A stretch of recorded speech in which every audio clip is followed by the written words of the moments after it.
Hello, everybody. Welcome to the very first trial run of Something About Something. I'm the man in the van, Max Bishop, and today's Something is an econ project about Rick Steves Europe, founded by, you guessed it, Rick Steves. But more than just that, it's a talk about hopes, dreams, determination, and just being yourself. Stay tuned for more.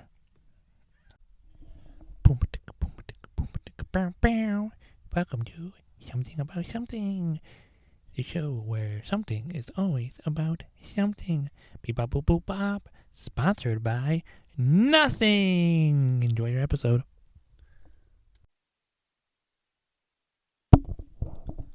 Hello, I am sitting in my van, looking out on the lake in Petoskey on a beautiful Sunday afternoon, listening and contemplating to the NPR podcast about Rick Steves. I'd like to take this time to first give a synopsis of Rick Steves, his business, the man that he is, the beautiful brand that this guy has created, and then I want to take a second to talk about what I thought about this, because I don't want this just to be an economics project. I want this to be a conversation that people can have, and what interested me, and it's something that I've been looking for to do for a long time, is to take yourself as a person, just a human being, and create yourself into a brand. Other people have done this too, and in different ways. Joe Rogan did this. Bert Kushner has done this. Seth Rogen has done this. Many comedians, many internet personalities. David Dobrik. I kind of live under a rock, so internet personalities aren't my thing. But another person who did this, as just mentioned, is Rick Steves, who has turned himself into a traveling personality. Now, before that, like I said, let's give ourselves a synopsis. Born in Washington is this young little nerdy boy, born to Norwegian parents, who is a piano instructor for a father and a lovely mother. He is in school doing stuff. He's brought up with music, yada yada, so on and so forth. That stuff. Right. Here's the important part. About 14, this man goes on a trip to Europe with his family. And this is the point where he looks at himself and he decides, I'm going to become a traveler. This is the thing I'm going to do. This is what I want to do with my life, right? He vows right then and there, to go to Europe every single year. And he does so. He does this. Such a daunting task for such a poor little boy. And I say poor financially, not mentally. He was a very happy person. But right then and there, he starts earning money, building things up. And after 14, he goes on a second trip on 15 with his parents again, one more time doing his thing. He does this for 16 and 17. And even then, he was striving. He was striving for money and influence. He went and had his little jar. If you listen to the podcast, you'll hear a lot about what I'm talking about. He had this little jar that said, "Send a poor boy to Europe." And he would try to schmooze his way through relatives and family members that would arrive and put money in the jar and pay for his trip. And finally, at 18, when he is out of high school, he looks at his parents and he says, I'm going on a trip by myself. And they say, bring a friend and, send us postcards. So if you get murdered or you die or you're fucking kidnapped, or I can't curse. I'll have to put a bleep right there. If you're kidnapped or something, we know where you are, right? So he does this. And the issue of this at the time is that this is a boy who just got out of high school, who is only making his money through piano lessons. His father was a piano guy. He learned piano. He taught piano lessons. He's getting about $6 a half an hour, $12 an hour. Pretty good rate, especially since it's under the table. But definitely not enough to pay for an entire trip to Europe. So he's living off of Europe at like $3 an hour. Fuck. Bleep. $3 a day, right? And he is doing this. He's traveling to Europe with his friends. They're sneaking through trains, sneaking in the back of museums and wherever they want to visit, finding places to spend nights for free, and always staying on the road. And he took these skills with him. He took this, he learned it, he made a god-awful amount of mistakes, as you do somebody traveling through Europe at $3 a day at 18. You're going to make a lot of mistakes. But he journaled. This was a man who was obsessive about what he did in a passionate way. And he journaled. And he took this time to learn these things. And, he comes back after his first trip. This was the moment. This is what decided this man's future, whether he knew it or not. He did this. He goes off to college. He gets a business degree, just something practical for him to use. Not that important to what he does. However, what this person did do is at his college, they had the Crazy Skills College or something. The point of it was an extra classes at college that were basically for free. And people could go in and teach other people about random skills. How to build a log cabin. How to flip a canoe. Everybody knows how to flip a canoe. How to build birdhouses. How to weld stuff together, right? And most of these would be for free. Rick's class was how to travel for Europe cheap. Exactly what he did. And he hosted this class for about $10 a person, had people come in, he got about 50 people, but more than students and other friends, this man got parents. Parents coming in by the dozens, hundreds of them, over and over. And he noticed as he was doing these businesses and he doing this seminar that only one parent would come in because both couldn't afford, or people would sit outside because they couldn't afford to even attend at all. And what he started to do, and this would become important, this would be the foundation of Rick Steves' business, is he did this for free. He took away the $10 cost and he allowed anybody to attend his seminars. And the numbers went up exponentially. You had so many more people coming in, learning these tips, learning these tricks, doing all these things. And once he did that, he built up not a fan base, because he's not like, a following. He built a following of sorts. And he would do this over and over. And as he went there, he would try to cover the cost at least. The school gave him a little bit of money to teach the classes. Some people would donate money. He covered his cost. And with that money, he would go back to Europe every single summer, take more notes, and come back. And eventually, he would start writing books. This is when things get complicated for him, because freelance book writing is very difficult, especially getting published. He would do these seminars, and he would repeat the same information over and over and over and over again. And eventually, he decided to take himself and just put it in a book. Basically talk to the book. It's the same way he would talk to the audience. And he would handwrite it, and his girlfriend at the time would help him type it. And, back then with typos and stuff, you can't just beep, bop, boop or reprint it. You gotta print it out on a separate paper and glue it on. It's a whole process. And he would take these books and he would go to libraries and he would just sell his books there for cheap amounts of money, just guidebooks of Europe. And he would still do his free classes. He would do his pamphlets and give out all the information.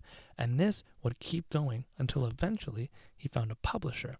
He'd take that publisher, he'd make more books, he'd produce more things, he'd get more money, and he would use that money to cover his costs, to go to Europe, and to keep making more seminars.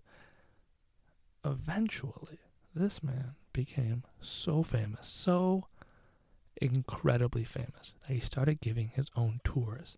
He didn't do it himself. He partnered with independent businesses and companies to give tours throughout Europe under, his quote-unquote guidelines, the Rick Steves Europe tour, that kind of thing. And that would be his second big revenue, from books to tours. Now, he's making more books every year. He's doing more tours every year. He's getting more money every year. He's hitting a point where he's too big to just keep doing seminars. So what does he do? Like every good person with too much time, just enough money, and something to say, they get a TV show. And this right here is the Rick Steves brand in full birth. This is Rick Steves Europe. the traveling show that went on for about 11 seasons and made him a public television phenomenon. And yes, it was free. Christ, I'm running out of breath. Been talking forever. He would do this. This is what Rick Steves was. Rick Steves was a free bundle of beautiful European traveling inspiration, and he would take this over and over and over and just dive into so many different things. He would find little spots off the beaten path, places that people wouldn't think of, places of things to do, and he would take this show and this crew with him. And what was different about Rick's show versus a lot of things and a lot of other brands is that it wasn't focused on Rick. It wasn't about the man, it was about the places. You take a look at a lot of these traveling shows, the examples that come to my mind are a lot of these food traveling shows, right? Anthony Bourdain, for example. The show wasn't about where Anthony Bourdain went. The show was about Anthony Bourdain, and that's not a bad thing. He was a very interesting man, rest in peace. But that's not Rick. Rick is a man who is a conduit for these beautiful places in Europe. Nor was he a shell. Nor was he the kind of man who would arrive there and have them say, "Oh, yes, Rick, I would love it if you came to my place. Oh, yes." And Rick would say, "No, that's not why I came here." An example of that is Rick one day. That is a very loud bell. Want to wait for that to finish? You done? One more? Oh, okay. Oh my God. I'm just gonna keep going. Oh my Lord. Okay. So, Rick's whole thing is the free stuff, right? And one time he went to Sweden and there was a casino built there and they asked, "Hey, could you come?" And he said no. Instead, while traveling, finding his cool landmarks, he also went to the heroin rehab centers because he wanted to take relevant information and bring it to Americans. And that was the second thing that Rick was very passionate about. Rick was very passionate about getting Americans out of their homeland, out of their country, into the world, to see new things, to broaden their horizons, to force them to experience culture shock, which, as he described it, was just the growing pains of a broadening perception of the world. I paraphrase that, but it's pretty accurate. Anyway, Rick was doing all these things, and he built a TV show.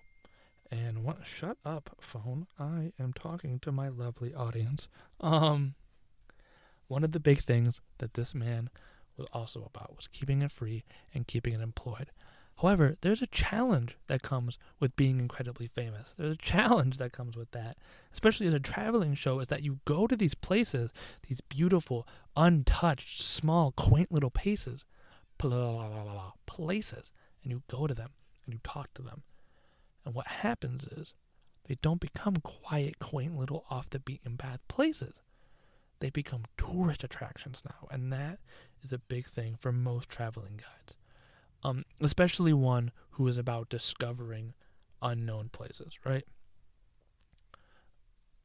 You run into the issue of just overstuffing these places, and it's bad for the tourists, it's bad for the locals, it's bad for the businesses, it's bad for everybody, right? So the business model changed from finding places off the beaten path to finding new places adjacent to the beaten path. Paris isn't a new place. Everybody's been to Paris, but you can experience Paris in a way that doesn't feel like you're getting sucked into the same old rigmarole of tourist traps and overpriced things. And that's what Rick was about. Now, I'd like to take this time to mention that I haven't talked about the actual Rick Steves business. Rick Steves' business is owned entirely by, take a guess. I'll wait. I even take the time to yawn. Rick Steves. The entire business was owned by Rick Steves, right? This man 100% owns his business and everything about it. He has a publicist and stuff. He has about 100 employees, but he owns the business. This is a private franchise, a private band. all oversight by Rick Steves, still owned to this day. This has not changed since he was 20 to I think he's now 60 something. He has owned his entire business. Now, that being said, after a TV show, he branched into radio and still did TV every once in a while. But he kept all that stuff free, and the only thing that he comes from revenue now is that he updates his tour books every single year, and he still works with companies to give, like, European tours. That is the overall brand of Rick Steves. The grassroots in the back of a seminar, selling books out of his van business, covering just the cost of living and traveling to Europe, to now, as of 2019, a $100 million grossing business. Incredible. That's all the information that I'd give for an economic projects, right? The general money, the consensus, stuff like that. However, I would also like to talk about not only that, I would like to talk about the man Rick Steves himself, and the part that impressed me while listening to this podcast, right? Christ, this wasn't a podcast. I'm sorry. This wasn't a man that was like out to hunt. He wasn't a business aficionado. He was a man that loved to travel and loved to teach people how to travel. That was it. That's all he was. He was passionate, he was determined, and he just kept doing it. And he knew that there weren't handouts. He knew that people wouldn't just help him. He knew that what he had to do was go over and over and over. I'd like to pause for a second. I got this baby in a carriage just staring dead at me through my car window shield. Not like, ew, look at this weird guy in a van, but like, oh my god, there's some dumb guy in a headphones and they're off. Never mind, I'm done now. Anyway, Rick Steves, right, is a passionate man about what he does, and I think that's an important discussion to have, because everybody, especially our age right now as high school students, we all have dreams, we all have goals and aspirations. I have a goal to turn myself into a brand. I want to be a man who gets to talk to people throughout his entire life and make that my life. I get to have conversations with ordinary, unordinary, average, extraordinary people and turn it into money. Lots of money. Maybe a little bit of money. Not too much money, but like a good amount of money. That's what I want. And Rick Steves did exactly that, only was traveling, right? There's a lesson there to be had. There's a path. There's a beautiful display of heroism, almost, that you can't not acknowledge. And I want you guys at home, or however you're listening to this, whether it be in Mr. Doobadoos. I won't say his name in the case that I become a super famous, amazing celebrity. But Mr. D's. Yeah, Mr. D's. Mr. D's class, if you're listening to this right now, I want you to think about this. I want you to think about this life and this business and these things, and think about your own hopes and dreams and who you are as a person. And I want you to take those things and think about them and ask yourself, what could I do to make this my entire reality? Is there something that I'm even passionate about enough to make my entire reality? You might not know that. We're high schoolers, we're dumb and we're stupid, and we don't have enough knowledge in our noggins yet to say this is what I want for my life. But it's important to think about those kinds of things and to think about Rick Steves. Rick Steves didn't compromise. Rick Steves didn't take the time to look back. However, that kind of passion, that kind of determination, that kind of thing takes sacrifices. This kind of thing took time out of this man's life. He, for a certain amount of time, did not have the best relationship with his wife and his kids. He was in Europe half the year. He was doing a show. He was a story in the podcast. It was him talking about how he had his wedding over the weekend, and he got prepared for the wedding on Saturday, prepared for the wedding on Saturday, went to the wedding on Sunday, and immediately after that went back to doing his seminars. That was it. And this kind of behavior stuck with him a lot. And not to say that he made mistakes, because he still had a good relationship, does have a good relationship with his kids and his wife and all that kind of thing. But he made sacrifices. He made choices of prioritization. And that's what dreams and passion and dedication require. Sweat, sacrifice, pure drivenness. Is there something in your life that makes you that devoted? Something in your life that makes you that need to do something like that? Think about yourself as Rick Steves.